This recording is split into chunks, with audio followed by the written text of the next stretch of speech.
केंद्रीय वित्त मंत्री निर्मला सीतारमण ने संसद भवन में केंद्रीय बजट पेश किया। ऐसे में देश के कृषि और किसानों के लिए बजट में किए गए ऐलान को लेकर प्रधानमंत्री नरेंद्र मोदी ने कहा कि इस बजट से किसानों को काफी लाभ होने के साथ ही उनकी आय को दुगनी करने में ये काफी सहायक होगा और कहा कि इस बजट में एमएसएमई सेक्टर को भी काफी लाभ होगा। नमस्कार, मैं दीक्षा सोनी, कृषि न्यूज में आपका स्वागत है।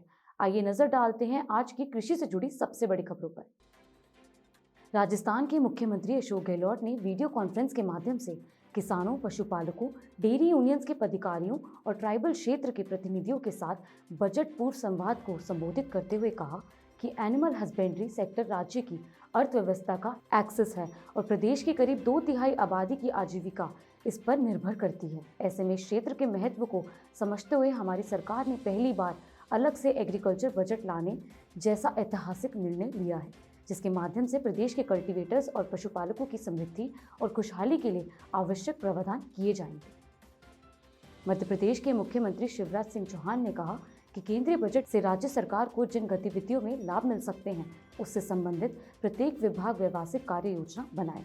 उन्होंने साथ ही कहा कि कृषि का विविधीकरण, मोटे अनाज की खेती को प्रोत्साहन और प्राकृतिक खेती या ऑर्गेनिक फार्मिंग राज्य सरकार की सबसे पहली प्राथमिकता है। ऐसे में मंत्री परिषद के जिन सदस्यों के पास खेती है वे अपने खेत में प्राकृतिक खेती का मॉडल फॉर्म विकसित करें और साथ ही उन्होंने बताया कि नर्मदा नदी के दोनों ओर 5 किलोमीटर की पट्टी पर प्राकृतिक खेती को विकसित करने के लिए विशेष अभियान चलाया जाएगा। CNRI की तरफ से ग्रामीण और कृषि विशेषज्ञों ने growth is now on track budget 2022 विषय पर चर्चा की, जहां उन्होंने बताया कि इस बजट का ग्रामीण भारत, खेती और किसानी पर कैसा प्रभाव पड़ेगा और साथ ही गांवों और खेती को आगे बढ़ाने के लिए किन विभागों और योजनाओं की मदद ली जा सकती है, इस पर भी सलाह दी। दरअसल परिचर्चा में शामिल लोगों ने कहा, यूनियन बजट का ग्रामीण भारत, एग्रीकल्चर और पशुपालन क्षेत्र पर एक सकारात्मक प्रभाव पड़ेगा। जलवायु परिवर्तन के कारण फसल पैटर्न में बदलाव किए जा रहे हैं, लेकिन अभी भी कुछ जिलों में किसान फसल पैटर्न के बदलाव को लेकर ज्यादा हिम्मत नहीं जुटा रहे हैं। बता दें, इस समय में महाराष्ट्र के कोल्हापुर समेत अन्य जिलों में रेशम की खेती का रकबा बढ़ता जा रहा है। ऐसे में रेशम निर्देशालय भी इसके लिए लगातार विशेष प्रयास कर रहे हैं, जिसके तहत राज्य में अब 15,795 एकड़ से सहतूत की खेती की जाती है। बिहार सरकार का कृषि विभाग अब डिजिटल हो गया है, जिसका शुभारंभ कृषि मंत्री अमरेंद्र प्रताप सिंह द्वारा किया गया।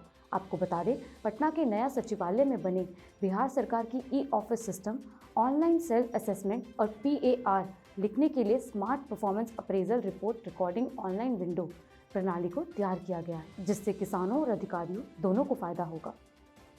उत्तर प्रदेश के चंदौली जिले के अधिकांश सहकारी समितियों से इन दिनों खाद गायब है, जबकि बारिश के बाद किसानों में यूरिया की मांग बढ़ती जा रही है। ऐसे में खाद के लिए कई केंद्रों पर किसानों के बीच धक्का मुक्की भी हो रही है, जिसके बाद भी कई केंद्रों पर खाद न मिलने से किसानों को मायूस होकर लौटना पड़ रहा है। बता दें, गेहूं के पीक सीजन में खाद न मिलने से किसानों में काफी नाराजगी है।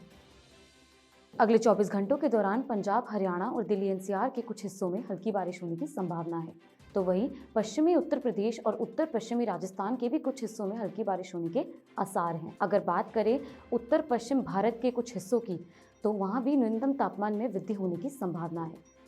ऐसी ही कृषि से जुड़ी खबरों के लिए देखते रहिए कृषि जागरण। धन्यवाद।